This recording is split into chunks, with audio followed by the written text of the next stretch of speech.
द्वारा लगातार एनडीए के नेताओं पर भ्रष्टाचार का आरोप लगाया जा रहा है, खासकर में अशोक चौधरी पर भ्रष्टाचार का आरोप लगाया जा रहा है, क्या कहेंगे? देखिए, जो भी आरोप लगाया जा रहा है वो आरोप का प्रूफ के साथ बताया जा रहा है कि भाई ये चीज़ें हुई हैं। शान जी ने जो भी प्रेस कॉन्फ्रेंस के माध्यम से सबको बताया है, तो ये है कि भाई जो सरकार में जो लोग हैं, जैसे अशोक चौधरी जी का आपने नाम लिया, तो अशोक चौधरी जी के ऊपर जो आरोप लगा है वो आरोप वो सिद्ध है कि भाई उन्होंने ऐसा काम किया है। अगर ऐसा नहीं है तो उनको जवाब देना चाहिए। अभी तो आपने देखा हो कि एनडीए के लोग, नीरज कुमार जी का बयान आया है कि भाई अगर आपके ऊपर आरोप लग रहा है तो उस आरोप का आपको खंडन करना चाहिए। अगर आपके पास गलत आरोप है तो आप खंडन करिए। तो आपने देखा ही है कि एनडीए के लोगों के द्वारा ये बात उठाया जा रहा है कि भैया उनके दल के जो नेता हैं जिसके ऊपर आरोप लगाया गया है उसको आरोप को कैंसिल करने के लिए सामने आके जवाब देना चाहिए जिनके ऊपर आरोप लग रहा है। लेकिन लगातार प्रशांत किशोर को चौधरी जो हैं वो ये कह रहे थे पहले भी कि मैं इनसे स्पष्टीकरण मांगूंगा और इनको मानहानि का नोटिस भेजूंगा। कल ही उन्होंने 100 करोड़ का भेजा है और साथ ही साथ उनकी बेटी जो है शाम्भवी चौधरी सांसद, उन्होंने कहा है कि मेरे ससुर के पैर के धूल के बराबर प्रशांत किशोर नहीं है। तो इसको कैसे देखते हैं आप? देखिए, शाम्भवी चौधरी ने जो बोला या अशोक चौधरी जी ने बोला, प्रशांत जी ने जो आरोप लगाया है, प्रथम हम लोग ये कह रहे हैं कि भाई आपके ऊपर जो आरोप लगा तो आपको पहले उस आरोप के बारे में आके स्पष्ट करना होगा कि भाई आपके ऊपर गलत आरोप, और हम मानहानि का मुकदमा करने का तो मानहानि का मुकदमा करिए, कोर्ट जवाब देगा। उसके बाद प्रशांत हम लोग की जो टीम है, जो जनसुराज की टीम है, उसको डिफेंड करेगी। अगर हमने गलत किसी के ऊपर आरोप लगाया है तब न मानहानि बनता है, लेकिन अगर आप कल्पित हैं, आप उसमें इन्वॉल्व हैं, तो उसमें मानहानि का कोई मुकदमा बनता ही नहीं है। और कहने के लिए कौन पैर का धूल है वो देखिए, वो लोग श्रेष्ठ लोग हैं, उनके बारे में नहीं कह सकते। लेकिन आप जो बोल रहे हैं, आप प्रशांत जी के बारे में जो बोल रहे हैं, वे प्रशांत जी से आपके जो पिताजी हैं, आपके पिताजी के ऊपर या आपके ऊपर जो आरोप लगाया जा रहा है, अगर सही नहीं है तो आप लोगों को सामने आके पहले उसका जवाब देना चाहिए। केवल ये कह देना कि वो कौन है, ये कह देना, ये नॉर्मल बात।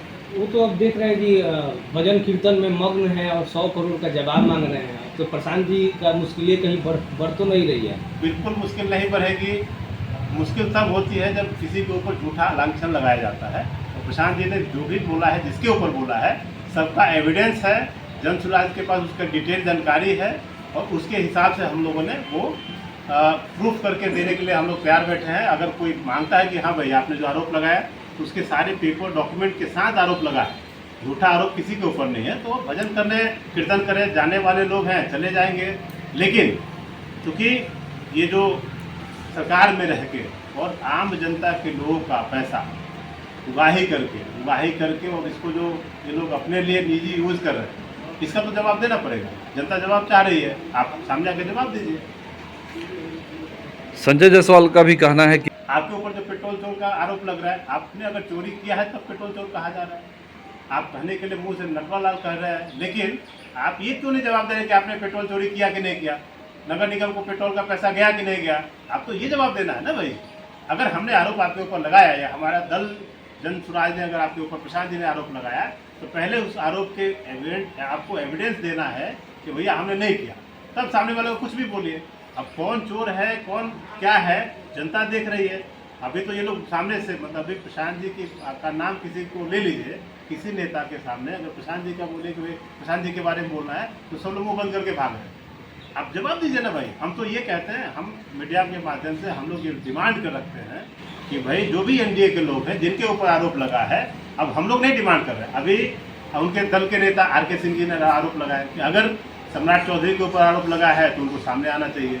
नीरज कुमार ने आरोप लगाया कि अशोक चौधरी को, जो कि आज तक उनका कहना है कि हमारे दल में कभी इस तरह का किसी के ऊपर आरोप नहीं लगा। ये जदयू का लोगों का कहना है, जदयू के प्रवक्ता है, सीनियर प्रवक्ता है वो, जदयू के मतलब सीनियर प्रवक्ता है, उनके द्वारा क्वेश्चन उठाया जा रहा है कि अगर आपके ऊपर आरोप लगा। आर.के. सिंह पूर्व सांसद हैं भाजपा के, केंद्रीय मंत्री रहे हुए हैं, तो वैसे लोग अगर पूछ रहे हैं तो भाई आपको ये समझना है कि भैया मतलब केवल प्रशांत जी ने नहीं बोला है, प्रशांत जी ने बोला है, अब आपके लोगों के द्वारा पूछा जा रहा है, तो आपको सामने आके जवाब देना पड़ेगा और जनता को जवाब देना पड़ेगा। जनता की अदालत में आपसे पूछा जा रहा है, तो आप आइए और सामने आके जवाब दीजिए। ये केवल बयान दे देने से थोड़ी हो जाएगा। तो विकास जी, क्या लगता है आपको कि इस बार जो आगामी बहुत कुछ ही दिनों बचा है चुनाव को लेकर के, तो जनता जवाब मांगेगी इन लोगों से? बिल्कुल मांगेगी, निश्चित मांगेगी। जनता बिल्कुल तैयार बैठी है। आप इन लोग अभी तो देखे होंगे कि कई जगह जनता लोगों से आवाज पूछ सवाल जवाब शुरू किया है और वहाँ से दुम दबा के लोग भाग रहे हैं। तो भैया आप जब सत्ता में बैठे हैं, सत्तासीन लोग हैं, तो आप सत्ता की चाबी जब आपके पास है तो आप जनता आपसे जवाब पूछेगी। क्यों नहीं पूछेगी जनता? क्योंकि जनता की आंख का जो पट्टी है अभी क्या हम लोगों ने खोला है और धीरे धीरे जनता जाग चुकी है। अब जनता ये सवाल जवाब हर नेता से, जो लोग जिस जहाँ के हैं उनसे पूछना शुरू हुआ है। चाहे वो एकमा की बात हो, माझी की बात हो, छपरा जिला के हर विधानसभा में जो भी जनप्रतिनिधि हैं पूर्व और वर्तमान, सबसे लोगों ने जब सवाल जवाब करना शुरू कर दिया। तो पूरे बिहार में जो बदलाव का जो एक मुहिम चला है, उस मुहिम का असर है, उसका इम्पैक्ट है कि अब लोगों के द्वारा जवाब सवाल शुरू किया गया है। शांति के बारे में कुछ बोलने से पहले आपको पहले अपने गिरेबान में झांकना है कि आपके ऊपर जो आरोप लगा है उसको आके जनता के बीच, जनता की अदालत में आपको स्पष्ट देना होगा, क्योंकि ये केवल जवाब आप जनता भी मांग रही है और आपके नेता के द्वारा भी मांगा जा रहा है। तो भाई आपको जवाब देना पड़ेगा। जनता जवाब चाहती है और आप लोगों को जवाब देना पड़ेगा। अगर बात करें तो एकमा में कोई भी अगर छोटा सा मरीज अगर चले जाए एकमा स्वास्थ्य केंद्र में, तो वहाँ पे डॉक्टर है जो भी है सीधे रेफर कर रहे हैं, उन्हें देख नहीं रहे हैं सही से, बोल रहे मेरे पास यहाँ पे इक्विपमेंट नहीं है जो कि हम इन्हें इलाज कर लें, अगर कुछ हो जाता है मरीज को तो हम क्या रिस्क लेंगे। तो अगर जिसे जिम्मेवारी दी गई है और यहाँ की व्यवस्थाएं जो दिख रही है, तो क्या कहेंगे? क्या कोई एक रेफरल अस्पताल नहीं हो सकता है एकमा में? कई बार लोग विधायक हुए, MP हुए, विकास की गाथा लेके चल रहे हैं, मोदी जी की गारंटी लेके चल रहे हैं, तो फिर क्या यहाँ की स्थिति है? लोग यही बात हम तो शुरू से उठाते आ रहे हैं। भाई एकमा का जो दुर्दशा है, आप अभी एकमा में चूंकि आप डबल इंजन की सरकार है, तो अभी तक एकमा का अनुमंडल क्यों नहीं बना? भाई आप अभी बोलते हैं कि हम अनुमंडल बनवा दे रहे हैं। अभी बोला जा रहा है कि हम एकमा में स्वास्थ्य व्यवस्था के लिए केवल बिल्डिंग बन जाने से व्यवस्था सुधर गई है क्या?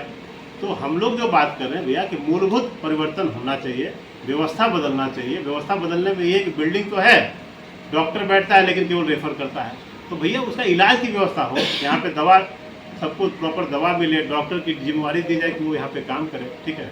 तो ये सारी व्यवस्थाएं हम लोग सुधारने के लिए हम लोग प्रयास में हैं और एकमा की जनता बदलाव की मुहिम को आगे बढ़ा रही है। एकमा में बदलाव निश्चित है। यहाँ पे जन स्वराज की मुहिम में सब लोग शामिल हो रहे हैं और पूरे बिहार में एक लहर है, उस लहर का इम्पैक्ट एकमा में भी देखने को मिल रहा है। और एकमा में जन स्वराज के साथ पूरे बिहार में हम लोग जन स्वराज की सरकार बना रहे हैं और हम लोग जो नेता बदलने की बात नहीं कर रहे।